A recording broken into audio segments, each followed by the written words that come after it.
siyosatga aralashmasu, lekin haqiqatni aytish kerak. Onajoniga skey naxuy. Svet bor, gaz bor, kommunalkalarning narxlari onasini omiday oshib ketgan.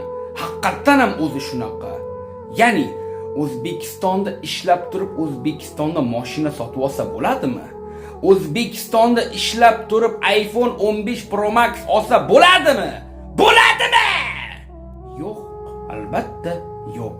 Chunki sababi odamlar 3 million so'mga eshakday ishlab yurishdi. Zo'rg'a o'zini tirikchiligini qilish uchun. Men sizlarga bitta haqiqat narsani aytay. Mana bu yibani diplom, mana bu yibani военный bilet va mana bu yibani maktabning ko'richkasi hech nimaga hozir arzimay qolgan. O'zi haqiqatan ham shunaqa. Mana men 9 yil maktabni bitirdim. 3 yil kollejda o'qidim, 1 yil armiyada bo'ldim va 2 yil madrasani bitirdim. Qo'tog'am qish nima yo'q.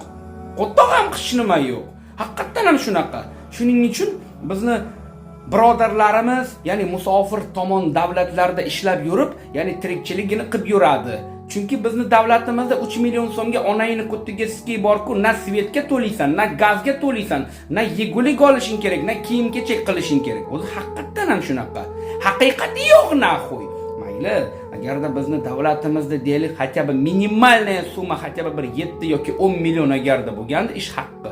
Odamlar bor-ku, boshqa davlatlardan bizni davlatlarimizga kelib ishlagan bo'lar edi.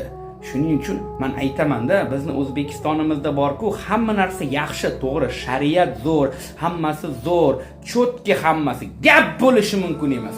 Lekin mana shu onajoniga skey bor-ku, mendan oylik masalasi bo'yiga agarda keladigan bo'lsak, oylik masalasi juda o'zi kam. Oylik bilet kam, narsalarning narxlari momosini omiday narxi oshib ketadi. Nimaga shunaqa?